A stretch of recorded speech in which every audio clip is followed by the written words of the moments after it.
श्री भगवद गीता अध्याय 10वां का सार। भगवद गीता का 10वां अध्याय का नाम विभूतियोगः है।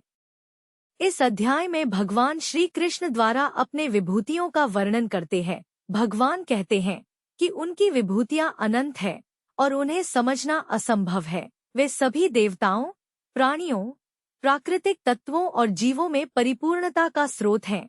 उन्होंने अपने अनेक रूपों का उल्लेख किया है, जिसमें उन्होंने उनके सर्वाधिक प्रमुख रूपों का वर्णन किया है। यहाँ इस अध्याय का संक्षेपिक सार है। एक अद्वितीय विभूतियों का वर्णन। अपने अद्वितीय विभूतियों के वर्णन के द्वारा वे अपनी अनंत शक्ति और महत्व को बताते हैं। इस अध्याय में वे अपनी प्राकृतिक, आध्यात्मिक और योग्य विभूतियों के विवरण करते हैं, जिनसे वे संपूर्ण जगत को व्यापित करते हैं।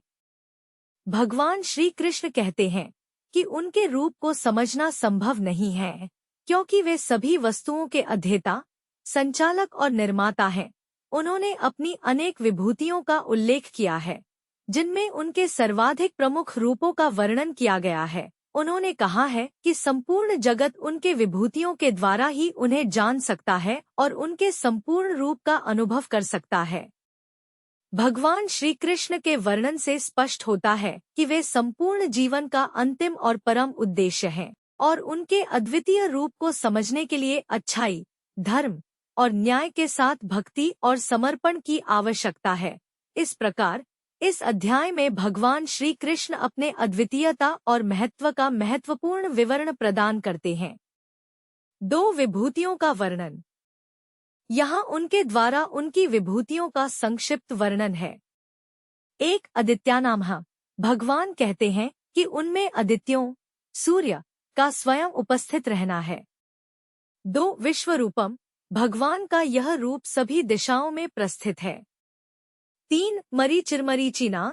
वह मरीचियों के अध्येता हैं, अर्थात वह सूर्य के परम विकासित रूप के उत्पादक हैं। चार शशि। उन्होंने कहा कि वह चंद्रमा के विकास के कारण है। 5 अश्वत्थः सर्ववृक्षाणाम। वह अश्वत्थ, पीपल का वृक्ष है, जो सभी पेड़ों के अध्येता है। 6 देवर्षिणा च नारदः। भगवान श्री कृष्ण कहते हैं कि वह देवर्षि नारद के रूप में प्रस्थित हैं। 7 चित्ररथा। वह गंधर्वों के राजा चित्ररथ हैं। 8 मुनीनाम्पः व्यासः। वह मुनियों में भी वेदव्यास के रूप में प्रस्थित है। 9 कविनामुष्णा कविया। वह कवियों के श्रेष्ठ कवि उष्णा है। 10 दंडो दम्यतामस्मि नीतिरस्मि जिगीषताम।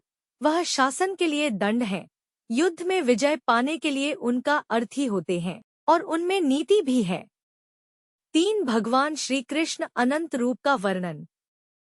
भगवान श्री कृष्ण कहते हैं कि उनके रूप को समझना संभव नहीं है, क्योंकि वे सभी वस्तुओं के अध्येता, संचालक और निर्माता हैं।